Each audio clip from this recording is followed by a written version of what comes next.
my dears, and welcome to my channel. I am very happy and grateful that you chose to spend your time with me. Before we go into our deck, I wanted to let you know about the many ways that you can support my channel. Like the video if you enjoyed it, subscribe so that I can appease the mighty algorithm and be seen by more people and my channel can grow. If you want to be notified of a new video that I've released, click on the notification bell and it will let you know that, hey, I got a new video. Check it out. Buy me a coffee or check out my shop, Crone Shop, and peruse my wares. Warning, it is still a work in progress and I'm trying to get all the kinks out. So it will be a functioning website shop, but if you're so inclined, check it out. And with that, I wanted to let you know that any monetary proceeds that I get, I do not make a profit off of them. All of the money that I will receive will go back into buying decks so that I can review them on this channel. So with that being said, let's meet our deck, shall we? So before us we have the Black Tarot, an ancestral awakening deck and guidebook by Nyasha Williams and illustrated by Kimishka. I'm so sorry if I butchered your name. Naidoo. And this deck is published by RP Studios, which is Running Press Studios, on December 6th, 2022, which it's a relatively new deck and retails for $28. So the box itself, the dimensions are 6.5 height, 5.30 length, and 2.5 width. And title stackability that I look for is on all sides but the bottom. And it retails for $28. It has a magnetic box, which is good. And on the back, you get your peekie of the cards and gives you a little background on it.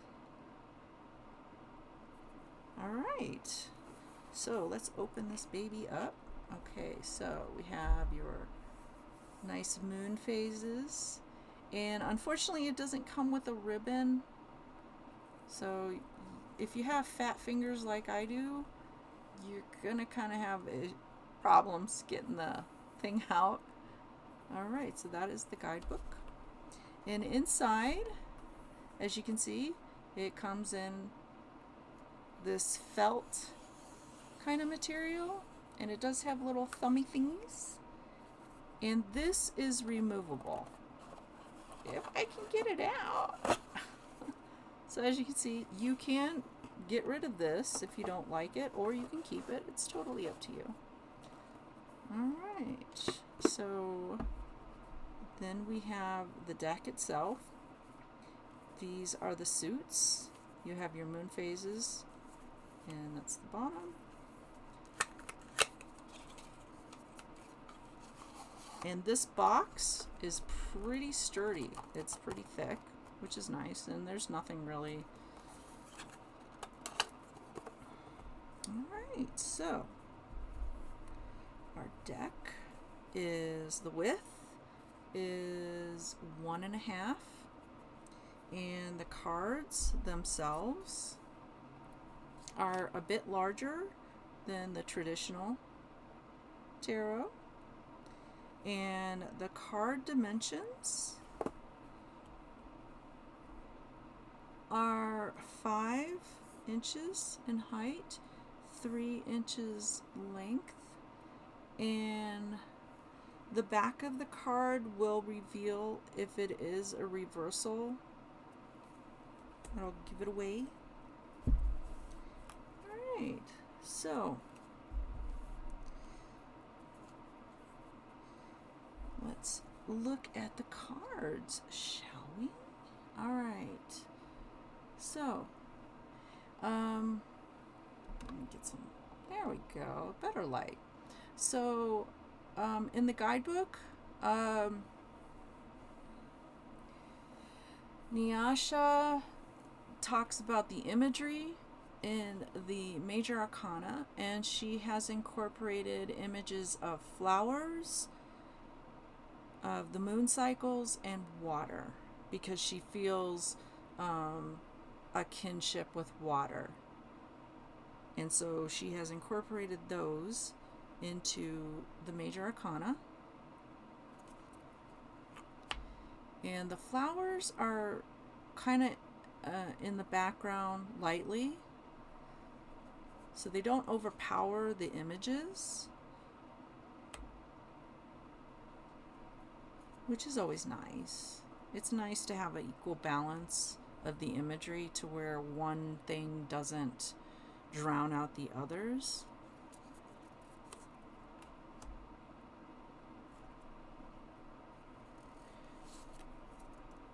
And this one doesn't have a representation of water. It does have the other two elements in there.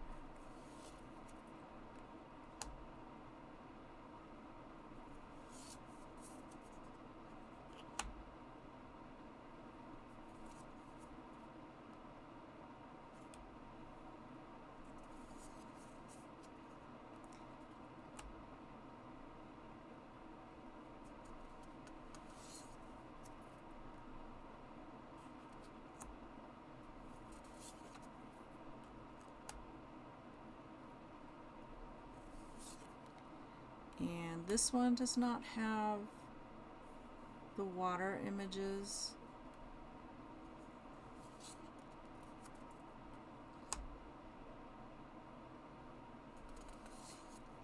Temperance, I had to look it up in a guidebook to see what she's making, and apparently she's making chocolate, which is nice. Who doesn't love chocolate?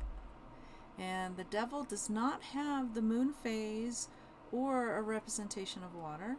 It does, however, have the 7 deadly sins.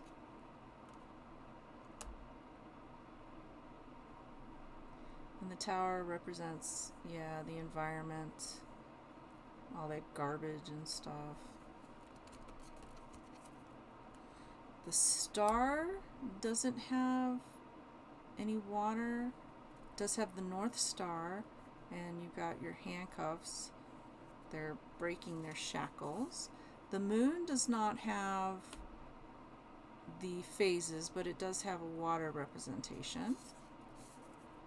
This one was curious because the sun, there's no sun. It's cloudy, and it does have the rain. But it does have a nice couple, and they are, I'm imagining, gathering their strength from each other.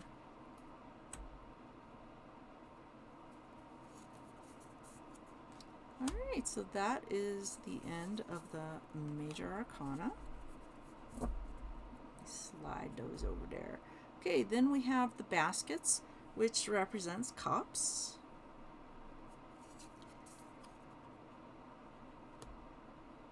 And I really love the imagery and the colors of this deck.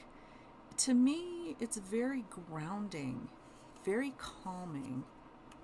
And the imagery is very simplistic, but it has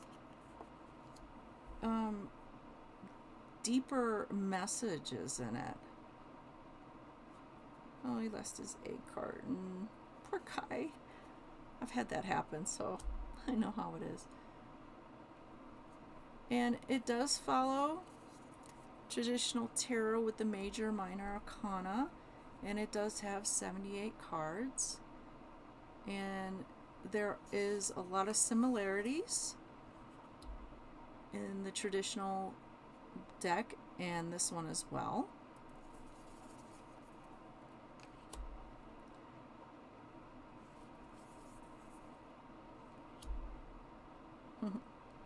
Family getting together. And so the court cards are the sons are the pages, the daughters are the knights, mother is queen. Oh, she got BB. Taking the BB with her shopping. And father is kings. Alright, so next we have the sword suits, and she has made them knives. And in this one, there's some different representation of the swords, or knives, I should say. In this deck, there are knives. Now, in this one, it was really hard to find the 3 knives.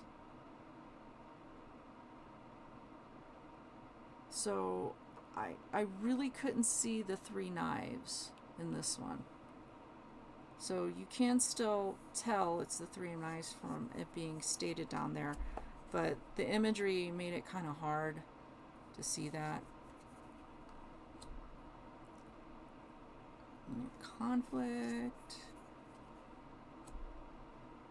And the 6 of knives. Yeah, the imagery is a little hard to see some of the knives in that one. There he is, defending.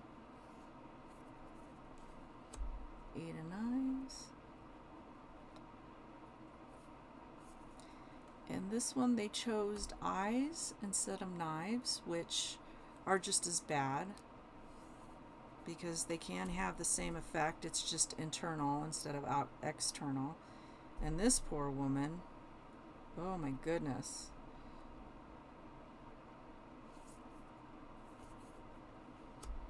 And here you have the court cards of your sons, daughters, mothers, and father with his axe. Okay, next we have the wands, and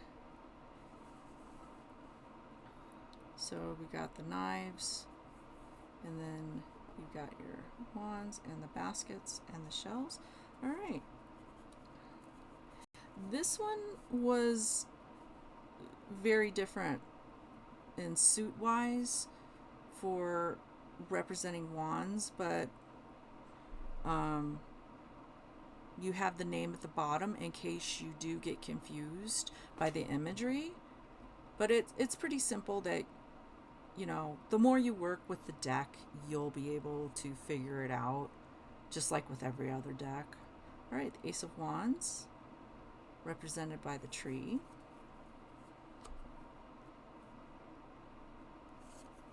And this one was kind of hard. I don't know if you can see them very well. They're blowing bubbles with the bubble stick. So it's kind of hard to see those. And the 4 of Wands is these wooden... It looks like they're doing gymnastics, I think. And you have ice cream cones as your wands.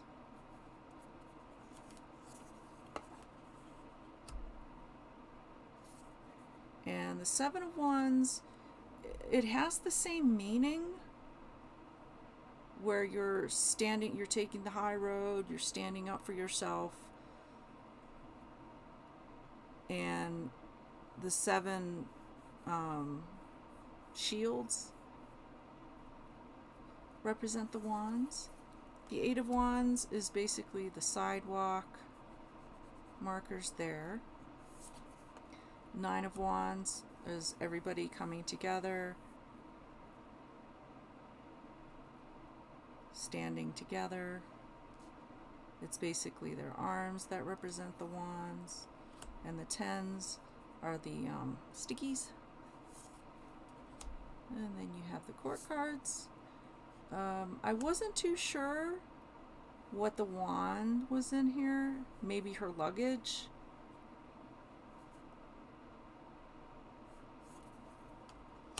Mother of Wands, represented by the stalk of the flower.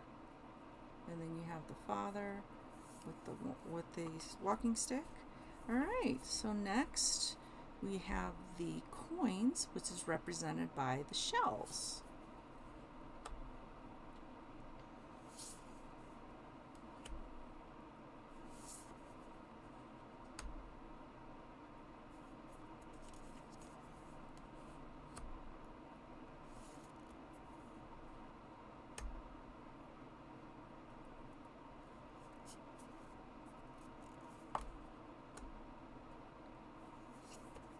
This one only has 7 shells in it. I had to count it to make sure, because I kind of noticed that, and I was like, is there a shell hidden that I'm not aware of or something? But I just counted seven shells, and it does have the title on the bottom. And this one, I couldn't really count all of the shells for the chandelier, but it is the 9 of coins, and it still has the same meaning. But if you're going by the symbolism in the deck, yeah, and the numerology, without looking at the, if you're not looking at the title of the card, and this one didn't, it only had 8 shells, 1, 2, 3, 4, 5, 6, 7, 8. So, but it's still, if you look at the imagery, you'll still be able to figure it out. And then we have the court cards.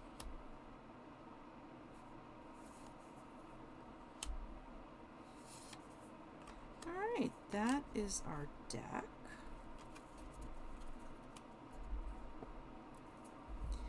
And we will come back to that deck, and let's go into the guidebook. All right, guidebook. It's pretty thick, but it does have a lot of good information in it. I really like this guidebook and all the information she provided. So you have your contents, and then she goes into a little bit of background for herself. Nyasha.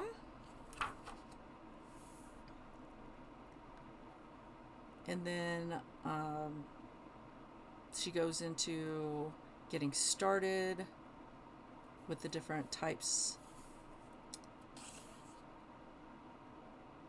that you can go into, and you can do others than tarot. You don't have to stick to just one type, but it's totally up to you. And then she talks a little bit about how our guide sends us signs sometimes, and how you can pay attention to the different ways when your guides are trying to connect to you, and what to ask your guides, and when to pull and how. And then she goes into the symbolism in the deck. Like I said, she incorporated water and the moon cycles, because she feels very connected to water, and moon also is connected to water as well, because it moves the tides, so it is connected to water in that way. And she gives you the meanings of the different moon phases and things that you can do during those phases, and rituals for those times as well, if you so choose. Then she goes into the suits, and she tells you what they represent, the different images as well. And then it goes into the themes of what the wands represent, the astrology signs, because some people who read we'll go a little bit into the different elements, like the fire signs, the water signs, the air signs, and the earth signs in their reading, to kind of like really narrow it down to help them read a little bit. And then the traits of the wands, and then she goes into all of them, explains them that way. And then you have the number in the suits, numerology, and alignment, how to get the energy represented by the card back into balance, yang and yin. And then she also includes an affirmation.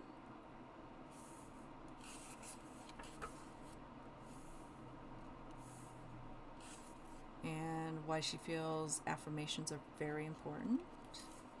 And then she includes some spreads, which are nice. I like it when the creator includes extra stuff in the guidebook. So you've got your 1-card spread. She does give you more ideas, because one of the most important things you can do in a reading is asking the right question. Well, not the right question, but wording it in a way that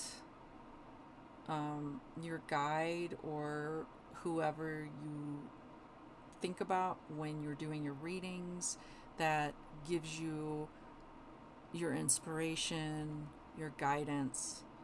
It helps them to narrow things down instead of just giving you just a generic answer. And then you have your 2-card tarot spread, your 3, which is nice because most of the time it's just past, present, and future.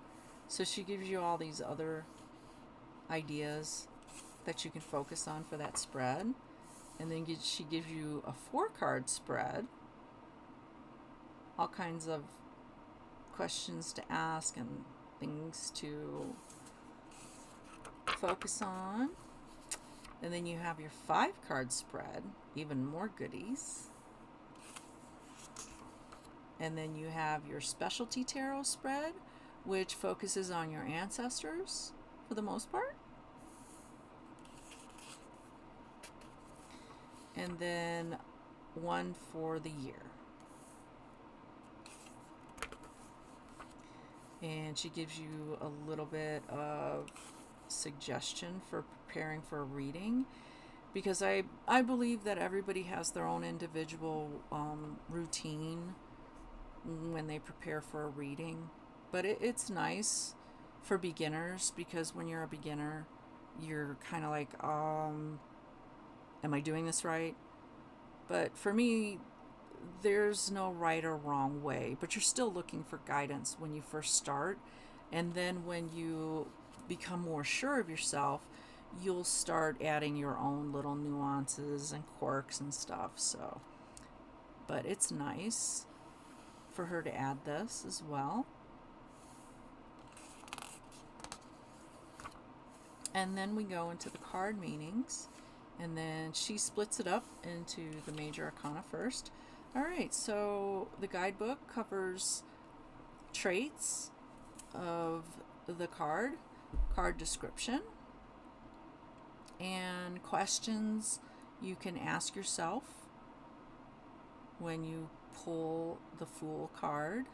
And in the major arcana, she includes the flowers and their keywords, then the element, the chakra, and in yang and yin, and aligning, and an affirmation.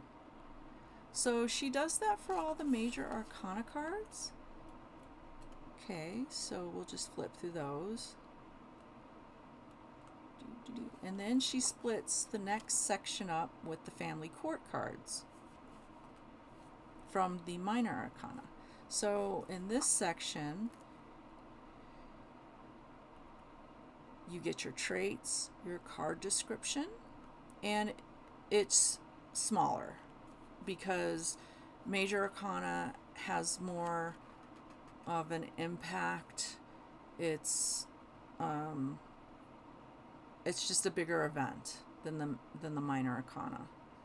And you have your yin yang, yin yin, and your aligning. Okay, so she just goes through the family court cards, and then she does the different suits. She breaks those into individual suits.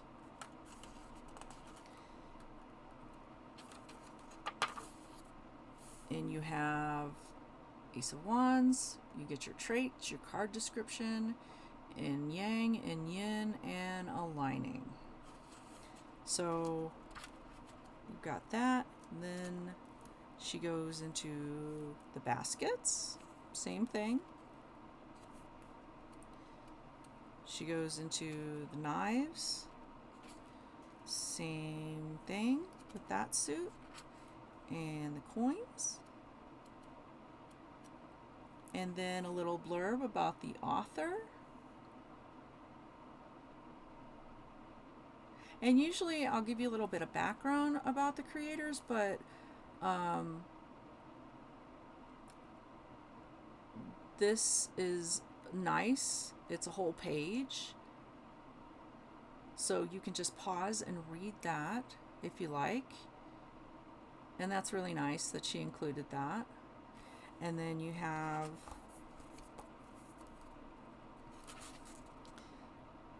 the illustrator and her background.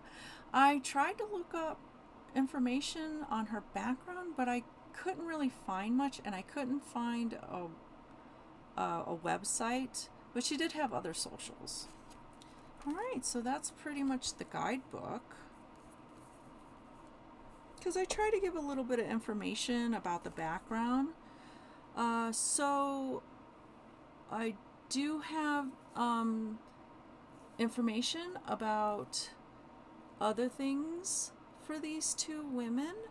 They do have a companion guided journal for the Black Tarot, and it is called Ancestral Illumination. It's published by the same company and on the same date. So they released them both together, and these ladies are collaborating again with a future deck, which is coming out September 19th of this year, 2023, and it is called Elemental Alchemist Oracle Deck. And there will also be a companion guided journal. So that's very, very nice. All right, so, oh, yeah, cardstock, thick cards, very thick. And the material is kind of like sheer matte, I guess. It's hard to describe this material. And since they are long, I don't have long fingers. I have short fingers, so I would more than likely have to shuffle them like this. So we're going to draw a card and see what the Black Tarot has for us as a message.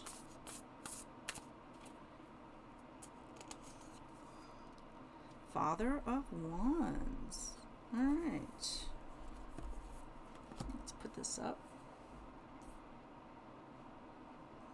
Okay.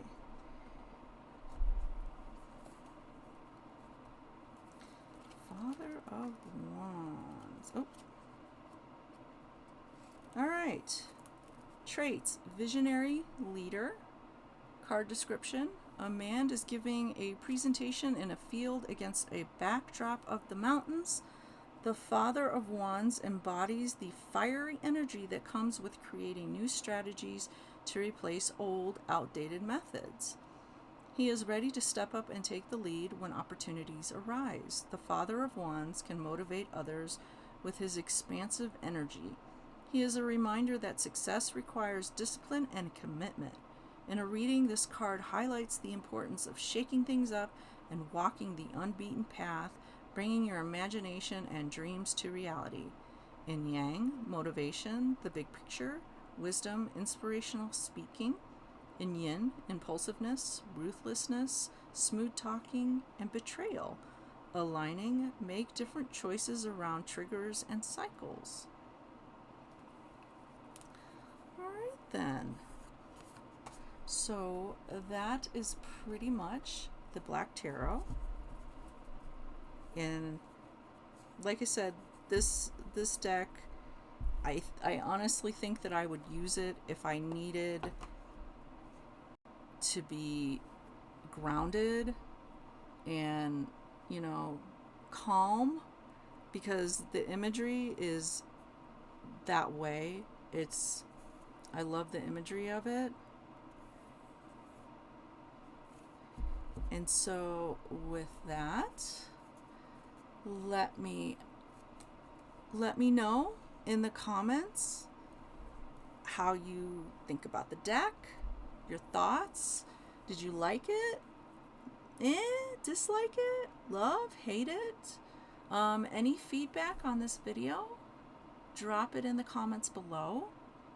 Any deck that you would like to see in a future video, just let me know, and I will see what I can do.